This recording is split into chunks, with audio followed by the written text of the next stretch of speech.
है तो मुसलमानों के बच्चे पाकिस्तान के अंदर ख़ास तौर पर छोटी छोटी झंडियाँ लेते हैं और उनको दीवारों पे लगाते हैं। जब वो उनकी तैयारी कर रहे होते हैं उस वक़्त वो ज़मीन पे रख के वो गांठें वगैरह लगा रहे होते हैं, गिरा वगैरह। फिर जब वो दीवारों पे लगा देते हैं तो कुछ दिनों के बाद वो नीचे नालियों में और कदमों में गिर रही होती हैं और पाँव के अंदर वो रोंदी जा रही होती हैं। और हैरानगी की बात ये है, कुछ झंडियाँ हैं उनके ऊपर लिखा होता है बच्चों का खेल। देखा है आपने, देखा है ना, कुछ झंडियों के ऊपर लिखा होता है बच्चों का खेल।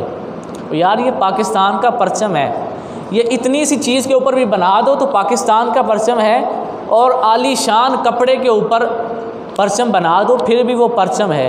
जो परचम की शान है वो छोटे से नोट के ऊपर भी बना दोगे तो वो परचम की शान ही रहेगी। तो बच्चों का खेल लिख देते हैं जी, बच्चों का खेल। ये बच्चों का खेल है भला? फ़ौजी से पूछो, ये तो जान का खेल है, ये तो ज़िंदगी का खेल है। अब मैं अगर अपनी तरफ से कहूँ ना कि पाकिस्तान का परचम आप नीचे गिराएंगे तो आपको गुनाह मिलेगा, तो आप कहेंगे हमें अपने को लगे फतवे छड़न। हदीस पाक सुने, मेरे आका सल्लल्लाहु अलैहि वसल्लम ग़ज़वा ओहद की लड़ाई में अपना झंडा, इस्लाम का परचम हज़रत मुसअब बिन उमैर रज़ियल्लाहु ताला अन्हु को थमा देते हैं। हज़रत मुसअब बिन उमैर हुज़ूर इस्लाम के हम शक्ल साहबी थे और मुअल्लिम थे, पढ़ना लिखना जानते थे। उस ज़माने में बहुत कम लोग थे जो पढ़ना लिखना जानते थे, उनमें हज़रत मुसअब बिन उमैर का शुमार था। आपके हाथ में इस्लाम का झंडा था। जंग लड़ते लड़ते एक काफिर ने आपके दाएं हाथ पर तलवार मारी, आपका हाथ कट गया।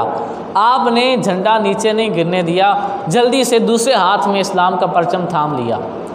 थोड़ी देर के बाद फिर किसी काफिर ने तलवार मारी, आपका दूसरा हाथ भी कट गया।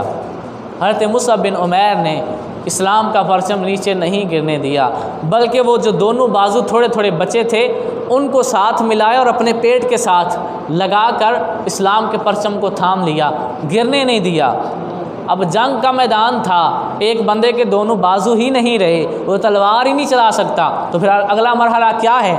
उसने शहीद ही होना है ना। जब वो तलवार ही नहीं चला सकता तो कोई आएगा उसे शहीद कर देगा। हज़रत मुसअब बिन उमैर के दोनों हाथ कट चुके थे और जो कुछ बाकी बाजू बचे थे उनके साथ और पेट के साथ लगाकर आपने इस्लाम का परचम गिरने से बचाया हुआ था, गिरा नहीं था। पीछे से काफिर आया, उसने आपकी गर्दन पे तलवार मारी, आप शहीद हो गए। लेकिन किताबें गवाह हैं, हज़रत मुसअब बिन उमैर शहीद हो जाते हैं, इस्लाम का परचम नहीं गिरता। अल्लाह फरिश्ता भेजता है, वो आके परचम को बुलंद कर देता। इस्लाम का परचम जंग के मैदान में अल्लाह नहीं गिरने देता।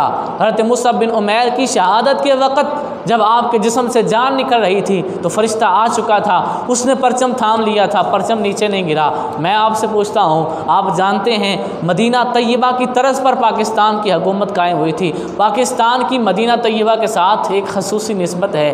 तो अगर पाकिस्तान के परचम की हम इतनी इज़्ज़त भी ना करें कि हम उसे गिरा दें, नालियों में गिरा दें, पाँव में रौंदें, तो क्या हमें सवाब मिल रहा है? नहीं मिल रहा ना। तो लिहाजा आज से बच्चे भी और बड़े भी इस बात पर गौर फरमाएं कि हमने पाकिस्तान के परचम की इज़्ज़त करनी है।